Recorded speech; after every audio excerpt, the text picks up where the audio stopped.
Hello, Aquarius. Aqua babies, how are you? Welcome to your reading with me, Cindy.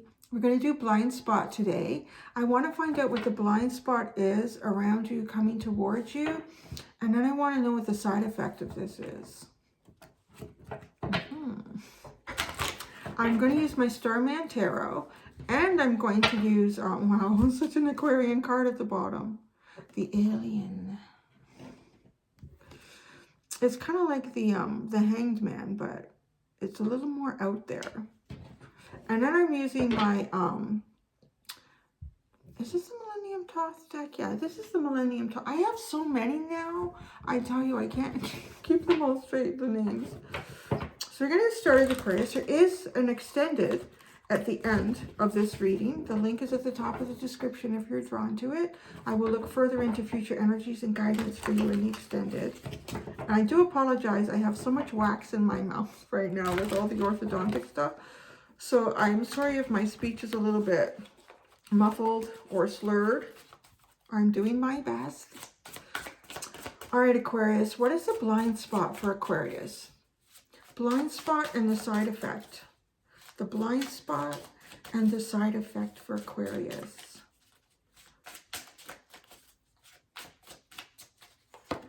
The blind... Get out. Oh my gosh. Okay. You have the Two of Swords. This card has a specific meaning between me and you right now. From the live that I did on Friday, I'm going to recommend you go and check it out. It's timestamped, so you can go right to Aquarius. It was the first one that I did.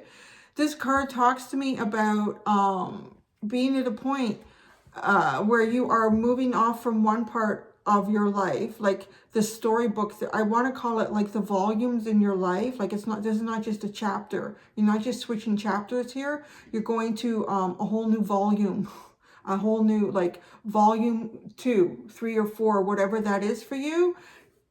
You're leaving out the past and you're going towards the future. But it is on some element. It feels like you're kind of pulled apart in that. So there you go.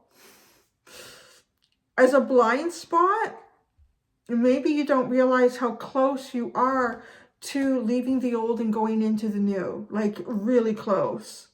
And I like to say that yours feels like it's got growing pains in this. It feels like it has growing pains in this because it is being pulled. Like there's still elements of the past that are kind of clinging to you energetically and maybe even practically, for sure mentally with the Two of Swords. But the future is starting to pull on you really, really hard here. So as a blind spot, if you already feel like you're going through some sort of life transition, the future is about to really start tugging. You're going to really start pulling you out. What's the side effect here? The Princess of Swords, the Page of Swords. The side effect here is coming into a balance between your masculine and your feminine. It's opening up your mind to things that you've not seen or understood yet. Like there's going to be an awakening. I'm hearing like there's going to be another level of awakening associated with this for you. Because your mind, look, yeah, see, there's almost like the body is pulled apart. The outer surface of the body is pulled apart. And as this process is happening, the skull, the skeletal system is exposed, and in the side effect, it's the skull that is getting all the knowledge. So it's almost as if these 2 points in time, leaving your past and moving into your future, like it's pulling you. And as it's pulling you, the past can't come, so it sheds. It kind of pulls off the persona, the label that you were to become something new. But before that happens, before this new energy, the side effect, you have to hit the side effect first, which is skull-based, which is skeletal-based, which is the core of you has to go through some sort of knowing transition here before the outer part of you can be kind of covered up again, or be used to cover you up again. Because you're shedding. It really is like shedding the skin. It's like a snake or any type of lizard. I don't see a butterfly in this.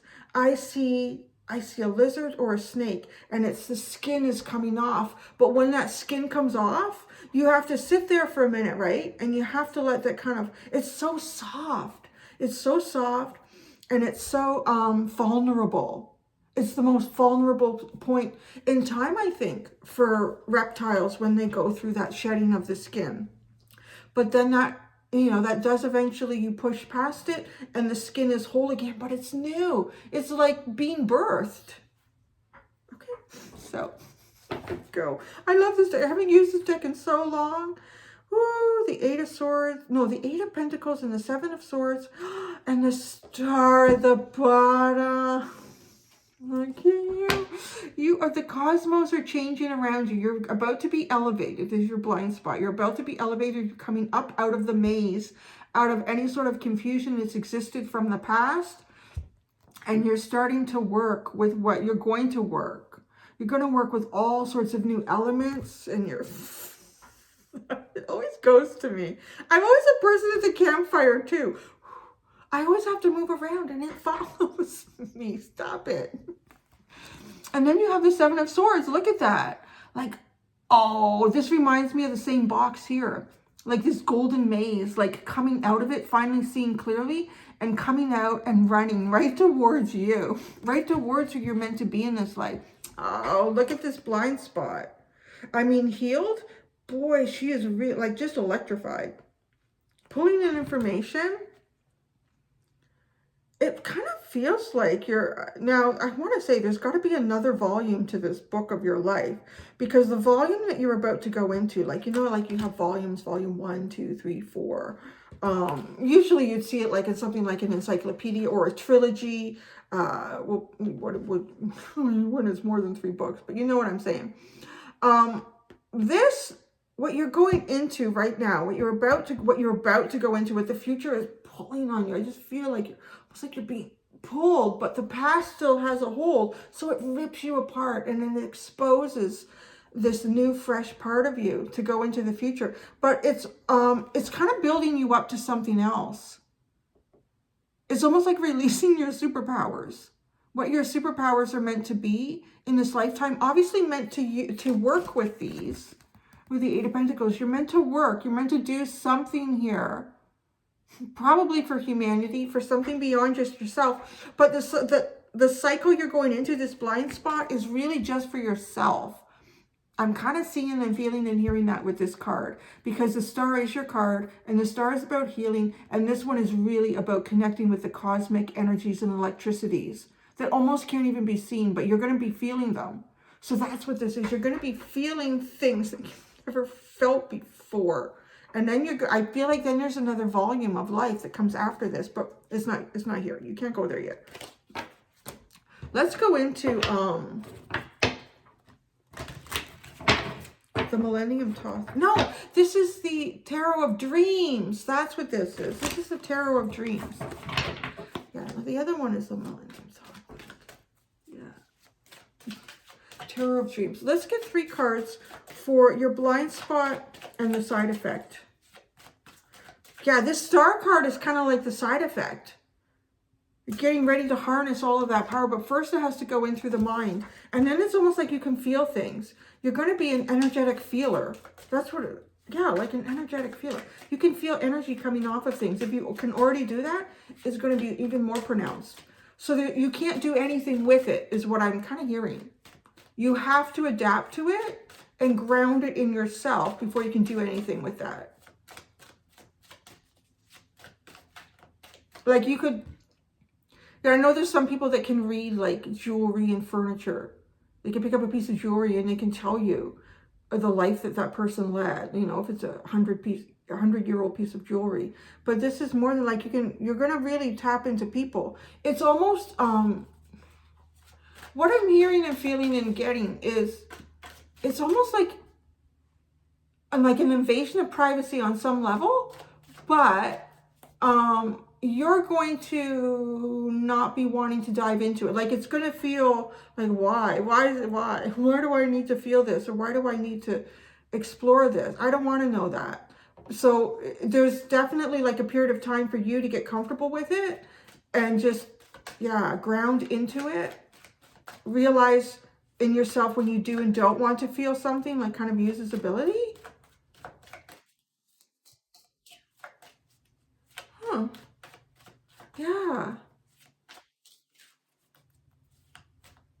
Yeah. It kind of reminds me of like when you first sort of, you know, you might go through life, you're probably, whoever's coming to this, I feel like you might already even be very empathic, where you feel other people's emotions and feelings, and it takes you a period of time in life to kind of struggle with that. You go into malls and you come out with headaches, like I can't do that place, or anywhere where there's a lot of people and a lot of energy, and it overwhelms you to the point where you don't feel good.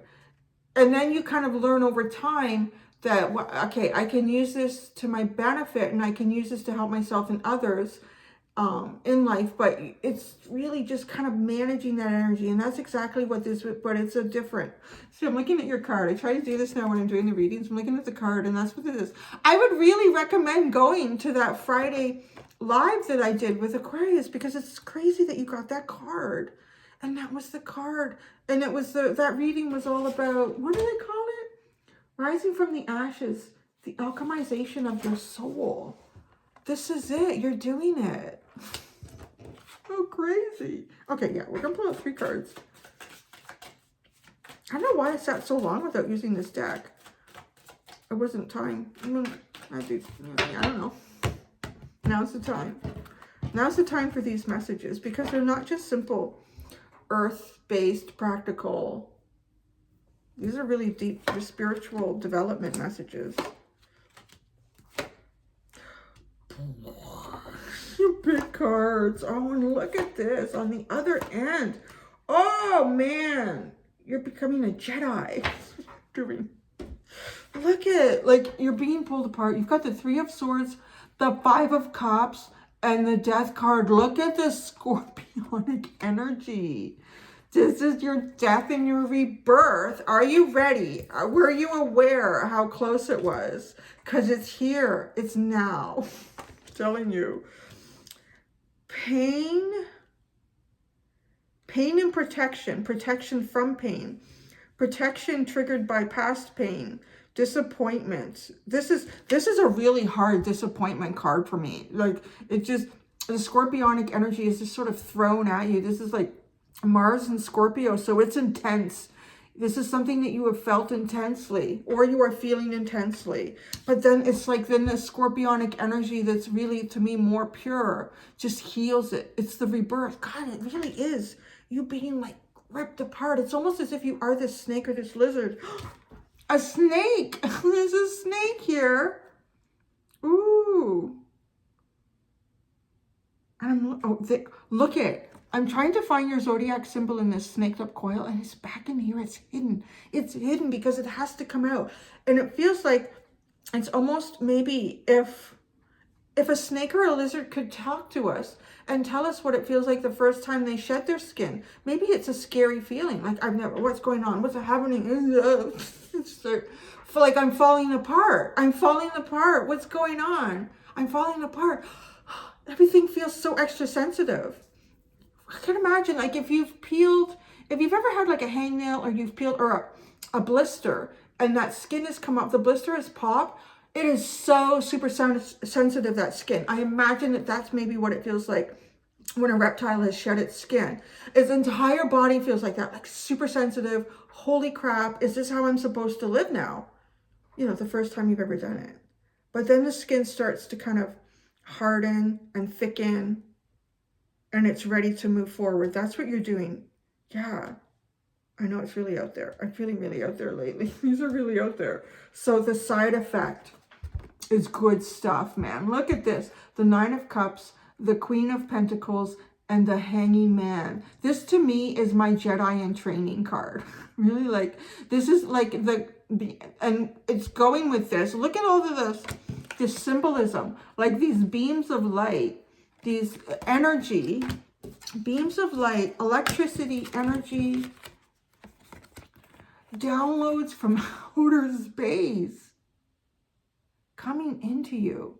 But first you have to get comfortable with feeling this energy it's like that reptile for the first time has to get comfortable with feeling how sensitive everything is, or getting comfortable with, okay, I didn't actually die when that happened and all my skin fell off. This is where you're going. I mean, there's going to be happiness. There's going to be a real sense of finally finding who you are and being so just grounded and joyful and joyful in it. And still being able to connect with the cosmos, but on a deeper level. Let me ground this a little bit for you, because it's really out there. I can go there. I went there. If I wanted to make this like a really more mundane, practical tarot reading, I would say that you are feeling the indecision of past and future coming over you. Knowing that you need to go forward into the future, circumstances are going to start playing out for you where the future is pulling on you a lot more than the past. And I can't really ground that any more than this. That's kind of how it is. Like the future is starting to come in your face to the point where the past is fading away, but it's still a little bit there. Like you still might get the odd text message or email about the past. But the future, like just these new things coming in at you, and it's pulling you down a new path. But you're still a little bit, I feel the old path still, okay? So, and that old path is really associated with putting to rest pain and heartache, disappointment that comes from the core, like things that you were, this isn't just, oh, I thought, I don't know. I'm trying to think of what this could be.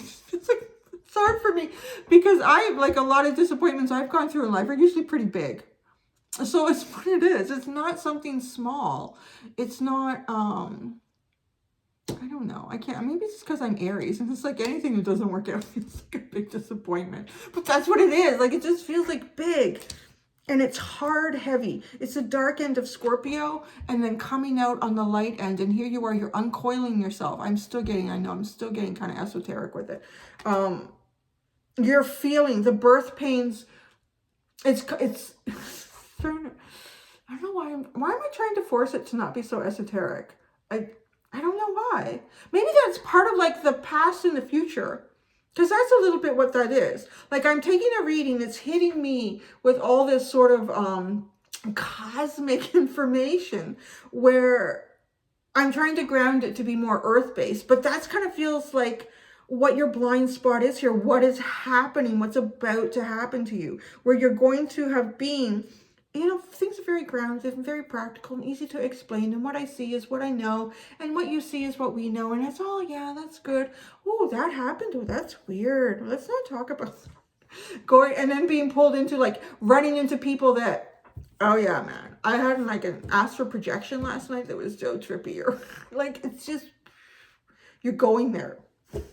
Okay, so, and then the side effect here is happiness, is emotional fulfillment within yourself. It's grounded, nurtured. It's being able to take control and command of the physical things in your life and making them very abundant, making them very, very abundant, Aquarius. But still showing up in a very cosmic way. Kind of being, this is always my Padawan. So it feels like going beyond the Padawan though. I'm sorry if I'm using a Star Wars term that you're not familiar with, but the Padawan is like the Jedi in training. This is sort of like the young Jedi. I feel like this is no longer a Padawan. And yeah, it's not, because the skull is shaved. There isn't like that Padawan braid at the back. This is a Jedi. So the Jedi, if we think about the Jedi, this is somebody who is very empathic. This is someone who feels energy. They can project energy. This is somebody who can lift starships out of swamps. I don't know, maybe. That'd be pretty cool. So you have one more at the bottom. This is the Faith card. It's like the Hierophant. But I think this is a beautiful Hierophant card because, well, they call it faith. It is about faith. It is about what that means to you and how you can take any element of anything that you understand and bring it into your own experience, what you're comfortable with. Because what you're comfortable with is what your deeper self is sort of calling you to. It says, hey, you're comfortable with this for a reason. If there's something about some sort of element here that you're not comfortable with, it's because you do know that on some level for yourself, there isn't a deep truth there, at least not for you. I really like this card because I really think there is, I mean, people get so uptight about this religion and this belief and that belief. I don't know why. Like, if you look at the basis of almost every religion in the world, no matter how old it is, it's very similar. There's just different terms and names. Storylines can vary a little bit, but at the end of the day, it's all very similar. And I think you could just take it all and put it right into this yin and yang symbol. That's what you're doing. You're getting, wow, you're getting ready for your cosmic journey here. Why you're kind of here. Yeah. I'm going to go do the extended. I'm going to look where this continues to go and any guidance for you. So if I see you there, great. If not, I know you're going to surprise me next week's and the weeks after, Aquarius. Until next time, do be gentle with yourselves. Bye.